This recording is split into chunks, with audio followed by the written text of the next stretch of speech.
أشهد أن لا إله إلا الله.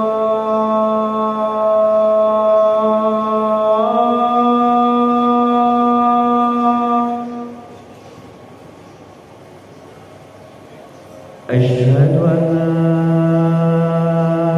إله إلا الله.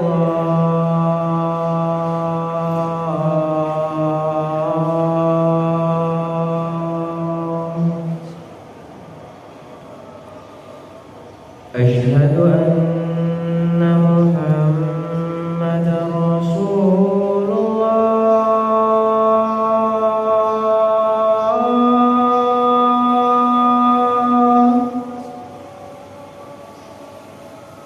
أشهد أن محمدا رسول الله.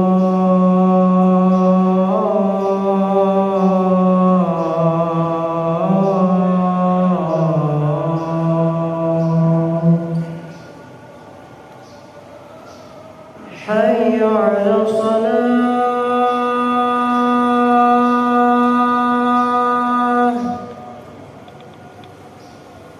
حي على الصلاة.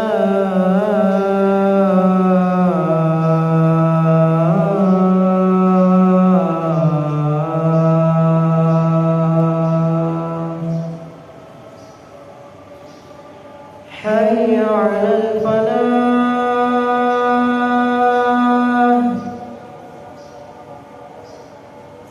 حي على الفلاح.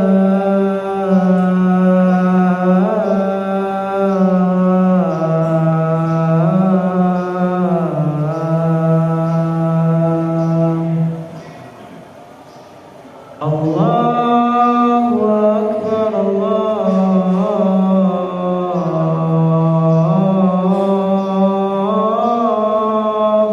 أكبر.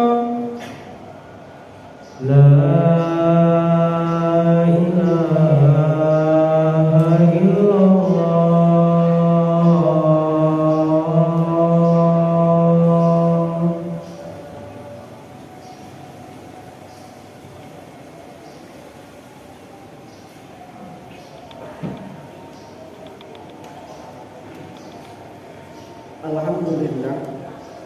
الحمد لله الذي جعل الشريعة لمصلحة الناس والعالم. أشهد أن لا إله إلا الله وحده لا شريك له وهو رب العرش العظيم. وأشهد أن سيدنا محمدا عبده ورسوله المبعوث لكافة الناس والأمم. اللهم صل وسلم على سيدنا محمد وعلى آله وأصحابه ومن تبعهم بإحسان إلى يوم الدين. أما بعد فيا عباد الله اتقوا الله حق تقاته ولا تموتن إلا وأنتم مسلمون. أوصيكم ونفسي بتقوى الله فقد فاز المتقون. Sidang jemaah yang berbahagia, marilah kita tingkatkan keimanan dan ketakwaan kita kepada Allah Subhanahu wa taala dengan cara melaksanakan semua perintahnya dan menjauhi segala larangannya. Berangkat dari firman Allah surah An-Nisa, surah yang keempat, ayat 59, ayat yang sangat populer, yang sering kita dengar dan dibaca. Allah Subhanahu wa taala berfirman, Bismillahirrahmanirrahim, Ya ayyuhalladzina amanu atii'ullaha wa atii'ur rasul wa ulil amri minkum fa in tanaza'tum bi syai'in farudduhu ila Allah war rasul, dan seterusnya. Ayat ini bisa dipahami dari dua pendapat. Yang pertama, kalau kita merujuk pada pendapat Syekh Abu Zahra, seorang ilmuwan besar kontemporer dalam bidang usul fikih, bahwa ayat ini bicara tentang sumber hukum dan dalil hukum. Sumber hukum Islam itu adalah di sini ati Allah, itu berarti kembali ke Al-Qur'an. Kemudian wa atiur rasul itu berarti kembali kepada hadis. Kemudian baru masuk pada ulil amri. Konteks ulul amri, kalau kita merujuk pada pendapat Abu Zahra yang kemudian dinukil oleh salah satu senior saya di UIN, itu adalah Profesor Dr. Satria Effendi. Beliau kemudian mengarahkan bahwa kata-kata ulil amri itu adalah kita harus kemudian mengikuti ijma. Ya, kemudian fa in tanaza'tum fi syai'in faruddu ila Allah war Rasul, itu berarti kita kembali pada qiyas. Walaupun orang awam mungkin memahaminya bahwa faruddu ila Allah war Rasul itu adalah kembali ke Quran dan hadis. Tetapi bagi orang awam memahami Al-Qur'an, memahami hadis tanpa adanya pendapat ulama itu tidaklah mungkin. Kenapa? Supaya kita tidak masuk pada kelompok yang tekstual. Mereka di dalam memahami hadis atau Al-Quran, dia tidak memakai usul fikihnya, dia tidak memakai ulumut tafsirnya, sehingga kemudian yang terjadi adalah pemahaman yang salah. Andai kata kemudian kita tidak mau memakai hadis pun, kita juga salah karena termasuk ingkar sunnah. Dalam konteks ini, kalau kita lihat contoh Imam Al-Qurtubi dalam tafsirnya, beliau mengatakan bahwa salah satu yang kemudian wajib kita ikuti adalah kebijakan pemerintah. Andai kata pajak, katakanlah pajak itu adalah sebuah kebijakan pemerintah dan itu adalah ada kemaslahatan, maka warga atau masyarakat bangsa itu juga harus kemudian melaksanakannya. Kalau kita melihat sejarah, bagaimana contoh para sahabat pun, ya kita lihat bagaimana contoh sahabat senior, Umar bin Khattab, kemudian Sayyidah Aisyah, kemudian Ali bin Abi Thalib, kemudian Abdullah bin Abbas, kemudian Ali bin Abi Thalib. Ya. Kemudian banyak sekali contoh Abu Hurairah dan seterusnya. Itu adalah para sahabat yang kemudian memperkenankan adanya pajak selain zakat. Artinya kewajiban umat Islam itu bukan hanya sekedar zakat, tapi pajak juga masuk. Kita juga bisa melihat bagaimana contoh kalangan tabi'in, kelompok yang kemudian memperkenankan adanya pajak dalam satu daerah. Yakni contoh kita lihat ada Imam Asy-Syi'bi, ada Imam Mujahid, ada Imam Atha, ada Imam Taus, dan generasi contoh Imam Abu Hanifah, kemudian Imam Malik itu mengatakan bahwa pajak dalam satu negara ketika kemudian dari zakat tidak memenuhi, maka kemudian diperkenankan, yang penting dengan cara adil. Kita juga bagaimana kemudian dalam generasi setelahnya Al-Imam Abu Yusuf sampai kemudian beliau mengarang kitab Al-Kharraj. Itu adalah permintaan salah satu khalifah supaya kemudian ada kitab yang mengatur tentang pajak. Sehingga pajak bisa dikenal dengan dharib, bisa juga dikenal dengan kharaj, bisa juga dengan jizyah, bisa juga dengan usr dan seterusnya. Jadi kalau kita melihat dalam pandangan contoh Al-Imam tadi Abu Yusuf, kemudian Imam Al-Juwaini, salah satu ulama besar dalam mazhab Syafi'iyah. Kemudian juga kita bisa melihat Imam Ibnu Hazm, seorang ulama besar di Andalusia, bagaimana kemudian Imam Al-Qurtubi, ya. Kemudian kita juga bisa melihat bagaimana Az-Zallum, ya, kemudian Asy-Syatibi dalam Al-I'tisamnya, kemudian juga Imam Qadhi Abu Bakar Al-Arabi dalam Ahkamul Quran, kemudian Imam Ibnu Khaldun dalam Muqaddimahnya, ya, kemudian ulama-ulama kontemporer, kemudian Abu Zahra, ya, kemudian Syantut, kemudian Syed Rasid Ridha, kemudian Yusuf Al-Qardawi sampai dalam kitab Fiqh Zakatnya, beliau kemudian merumuskan bahwa zakat itu adalah rumusan dari Al-Quran dalam pengertian agama, sementara pajak itu bisa jadi itu adalah cermin ketaatan kita kepada pemerintah. Dalilnya mana? Mereka kemudian mengajukan ayat yang terkait dengan bahwa diperkenankannya adanya pajak dalam satu negara, itu adalah surah Al-Baqarah ayat 177. Allah Subhanahu wa taala berfirman, Bismillahirrahmanirrahim, laysal birru an tuwallu wujuhakum qibala al-masyriqi wal maghrib, walakinnal birra man amana billahi wal yawmil akhir wal malaikati wal kitabi wan nabiyyin wa atal mala ala hubbihi dzawil qurba wal yatama wal masakin wa ibnas sabil, masail dan seterusnya. Jadi konteks ayat ini secara umum mengatakan bahwa kesalehan yang dituntut dalam surah ini adalah dua kesalehan. Jangan hanya sekedar kesalehan kita secara individual, secara pribadi, tapi kita juga harus menjadi saleh secara sosial. Maka di sini kemudian wa'atal mala ala hubbihi, itu berarti kan berikan ya harta yang kau miliki kepada kerabat dekatmu, kemudian kepada anak yatim, kemudian juga kepada orang-orang miskin, sabilillah dan seterusnya. Kemudian juga kepada riqab. Kata riqab itu sekarang lebih pada tataran bagaimana orang-orang yang tertindas. Bisa jadi kemudian orang-orang yang mencari suaka, tidak memiliki harta, maka negara bisa mengambil dari dana pajak atau zakatnya untuk kemudian membebaskan mereka. Maka dalam konteks ini, kalau kita melihat ayat ini bahwa saleh yang harus kesalehan yang dituntut dalam Islam itu adalah dua. Saleh secara individual, kemudian saleh juga secara sosial. Zakat dan pajak itu bagian daripada cerminan kita saleh ya secara sosial. Kemudian juga kita bisa melihat bagaimana hadis sahih dari Fatimah binti Qais ketika kemudian beliau bertanya kepada Rasulullah, "Sa'altun Nabiyya sallallahu alaihi wasallam aniz zakat."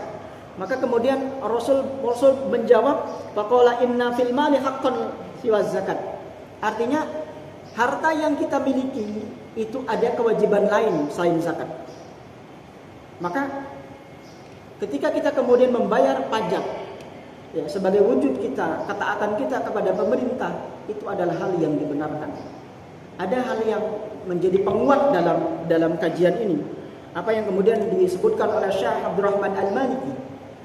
Beliau mengatakan bahwa tugas negara itu adalah bagaimana menciptakan kemaslahatan kepada rakyatnya.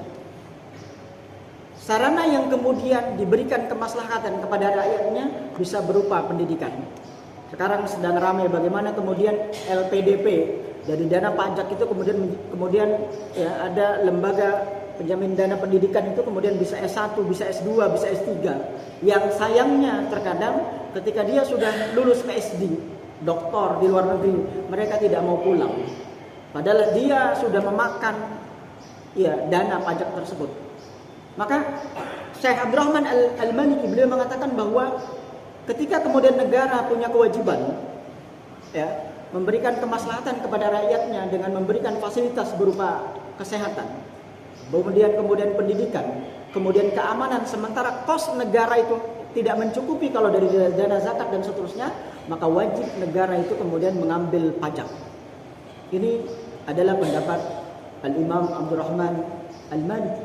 Bahkan kalau kita lihat dalam kitabnya Fiqh Zakatnya Yusuf Al-Qaradawi, itu beliau mengatakan bahwa seluruh ulama yang berada di daerah Andalusia, wilayah-wilayah Umayyah II itu, dari Aljazair, Maroko, kemudian Spanyol, itu mereka adalah ulama-ulama yang kemudian memperkenankan adanya pajak dalam satu daerah.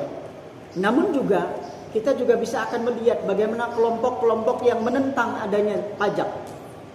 Kita mungkin mendengar ada seorang ulama dari Sudan, yakni Syekh Hasan Turabi. Syekh Hasan Turabi mengatakan bahwa penetapan pajak dalam satu daerah yang mayoritas Muslim itu adalah hal yang diharamkan. Ya, hal yang diharamkan dan tidak diperkenankan. Kalau kita rujuk jamaah sekalian yang dimuliakan Allah, kalau kita rujuk sebenarnya karena ada dua teori yang berbeda. Kelompok yang kemudian menyetujui bolehnya adanya pajak dalam satu daerah, dalam satu negara yang mayoritas Muslim, itu karena pendekatan al-maslah. Ya. Bahkan dalam satu kaidah dinyatakan al-hajatu qad tunazzalu manzilat ad-darurah. Ketika dalam keadaan butuh, maka itu menempati darurat. Ad-daruratu tubihul mahdharah. Apalagi kemudian kita juga mengenal satu kaidah tasarruful imam ala ra'iyati manutun bil maslahah, bahwa kebijakan seorang pemimpin penguasa kepada rakyatnya itu harus mengarah pada kemaslahatan. Dalil yang kemudian ambil ya, pendekatan yang kemudian kelompok jamaah sekalian yang kemudian mengharamkan pajak itu karena pendekatan saddud dzari'ah, pendekatan tindakan preventif. Mereka beralasan bahwa pengambilan atau pemungutan pajak itu adalah sebuah kezaliman. Bahkan mereka mengutip sebuah hadis riwayat Imam Ahmad dari Hunaifah, ala la tadlimu 3 kali itu. Kemudian innahu la yakhillu malum mri'in illa biti bi nafsi min. Artinya tidak halal bagi seorang penguasa mengambil harta masyarakatnya atau rakyatnya kecuali dengan penuh kerelaan. Nah, dalam konteks ini maka kemudian Al-Syatibi dalam Al-I'tisamnya, sebuah karya besar dalam bidang usul fikih ya, Syatibi, beliau mengatakan bahwa konteks itu bisa dibantah dengan andai kata pajak itu kemudian diolah, ya dikelola dengan manajemen yang baik, dikelola kemudian dengan prinsip keadilan, maka hukum pendapat itu kemudian menjadi terbantahkan. Artinya tetap dengan mengambil kemaslahatan itu, maka kemudian jumhur ulama mengatakan bahwa penarikan pajak oleh pemerintah, ya, dengan cara yang baik dan diberikan kepada orang-orang yang selayaknya berhak, ya, untuk membangun infrastruktur, untuk kemudian terjaminnya kesehatan, terjaminnya pendidikan masyarakatnya, kemudian terjaminnya keamanan, itu adalah hal yang diperkenankan. Sehingga kalau kemudian pajak itu diarahkan pada al-maqsu itu sebenarnya kalau kita lihat dalam konteks kebahasaan secara linguistik itu adalah mengambil pungutan liar. Makanya tidak pas kalau kemudian pajak disamakan dengan al-maqsu. Karena al-maqsu itu adalah apa yang dilakukan oleh orang-orang jahiliyah yang kemudian memungut, ya, pajak secara zalim kepada para pedagang waktu itu.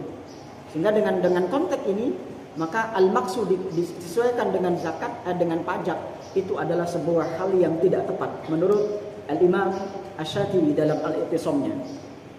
Maka hadirin jamaah yang dimuliakan Allah, sehingga kemudian kita bisa merumuskan bahwa ada 3 pendapat terkait dengan pajak. Kalau kita mengambil pendapat yang liberal sekuler, contoh kita ambil pendapatnya Profesor Dr. Masdar Farid Masyudi, beliau mengatakan bahwa zakat itu adalah roh, sementara pajak itu adalah badan. Zakat adalah pajak, pajak adalah zakat. Saya hal ini tidak sependapat.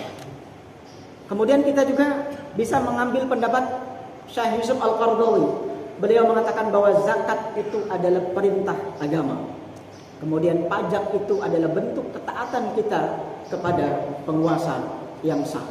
Maka adanya zakat dan pajak itu adalah hal yang kemudian saling mengisi.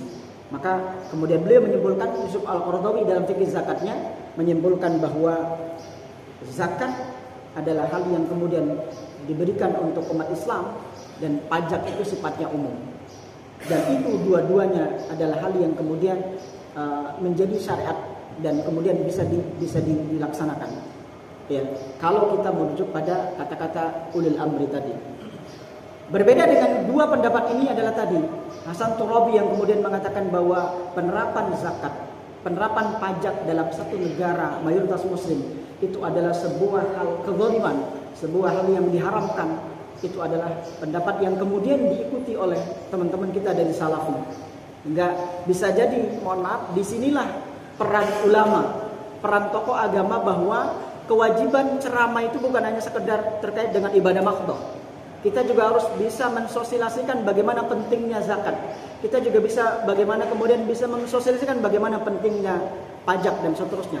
Karena bisa jadi kenapa kemudian pendapatan pajak di Indonesia tidak maksimal seperti di Mesir, pendapatan pajak di Indonesia juga tidak maksimal seperti negara lain, karena mungkin kurangnya pemahaman dan karena mungkin manajemen yang kurang kuat. Walaupun kita tahu alhamdulillah manajemen pajak kita itu sudah profesional. Orang akan tahu terdeteksi siapa yang belum pajak, siapa yang tidak. Orang akan terdeteksi siapa yang kemudian sudah laporan atau tidak. Dan andai kata ini zakat ini dikelola seperti pajak, maka ini adalah hal yang dahsyat. Ya. Tidak seperti yang sekarang, apalagi dengan terjadinya ACT itu. ACT itu kemudian rumusan terakhir mengatakan bahwa dari dompet duafa dan kemudian agama, dengan peristiwa ACT itu kemudian kepercayaan terhadap lembaga filantropi di Indonesia itu kemudian menjadi berkurang. Kemudian yang terakhir, jamaah yang dimuliakan Allah, harapan yang kita sebagai seorang muslim adalah supaya apa? Supaya tidak ada double tax. Artinya muslim itu seharusnya kemudian tidak ada menjadi 2 ganda kewajiban zakat dan pajak secara besar. Namun minimal yang sekarang itu yang dilakukan oleh Baznas, kemudian yang dilakukan oleh pemerintah itu bagaimana kemudian ada kemudian yang disebut dengan ketika kemudian seseorang ya membayar zakat melalui las atau melalui Baznas, itu yang kemudian bisa menjadi pengurang penghasilan yang ya PPh itu. Walaupun mudah-mudahan ke depan ya, kemudian yang akan terwujud adalah bukan lagi double tax, tetapi yang akan muncul adalah bagaimana kemudian zakat itu benar-benar sebagai pengurang daripada pajak itu sendiri. Mudah-mudahan khutbah yang singkat ini bisa memberikan manfaat khususnya kepada diri saya pribadi, kemudian umumnya kepada jamaah sekalian. Mudah-mudahan juga kekuatan umat Islam dari zakatnya dan wakafnya itu kemudian bisa dimaksimalkan. Kemudian kekuatan ya dari muslim dan muslim berupa pajak pun itu bisa dimaksimalkan supaya Indonesia menjadi negara yang kuat, supaya Indonesia menjadi negara yang kemudian bisa mandiri tanpa kemudian menggantung pada negara lain. Amin ya rabbal alamin. Barakallahu li wa lakum fil Qur'anil azim wa nafa'ani wa iyyakum bima fihi minal ayati wa dzikril hakim. Usikum ibadallah ya amana Allah an bil ma'siyat fattaqullaha wa la ta'sun wastaghfirullaha alazim li wa lakum wa lisa'il muslimin wa ya fawjal mustaghfirin wa ya najatat taibin bi niyatin khalisatin wa qalbin salim.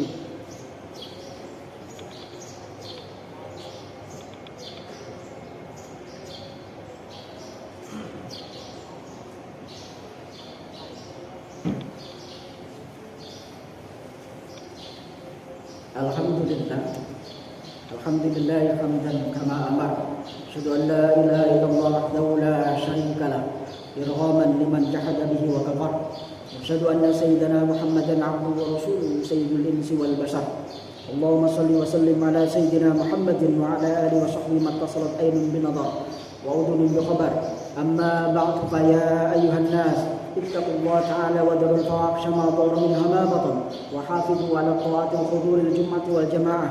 واعلموا أن الله أمركم بأمر بدأ في بنفسه وثنى بملائكة قدسه وقال ولم يزل قائلا عليما إن الله وملائكته يصلون على النبي يا أيها الذين آمنوا صلوا عليه وسلموا تسليما اللهم صل وسلم على سيدنا محمد وعلى آل سيدنا محمد كما صليت على سيدنا إبراهيم وعلى آل سيدنا إبراهيم في العالمين إنك حميد مجيد اللهم لا تجعل لأحد منهم في عنقنا ظلاما ونجنا بحب من أهوال يوم القيامة اللهم أعز الإسلام والمسلمين وأهلك الكفرة والمشركين وأعل كلمتك إلى يوم الدين اللهم آمنا في دورنا واصلح ولاة أمورنا واجعل اللهم ولايتنا لمن خافك واتقاك اللهم اغفر للمسلمين والمسلمات والمؤمنين والمؤمنات الأحياء منهم والأموات برحمتك يا واهب العطيات اللهم ادفع عنا الغلا والوباء والربا والزنا والزلازل والمحن وسوء الفتن ما ظهر منها ما بطن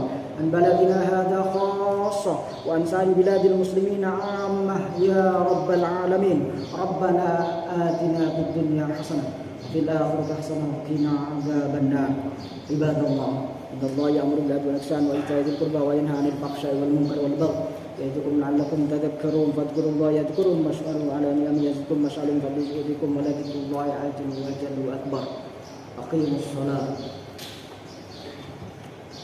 الله أكبر الله أكبر أشهد أن لا إله إلا الله أشهد أن محمدا رسول الله حي على الصلاة حي على الفلاح قد قامت الصلاة قد قامت الصلاة الله أكبر الله أكبر لا إله إلا الله.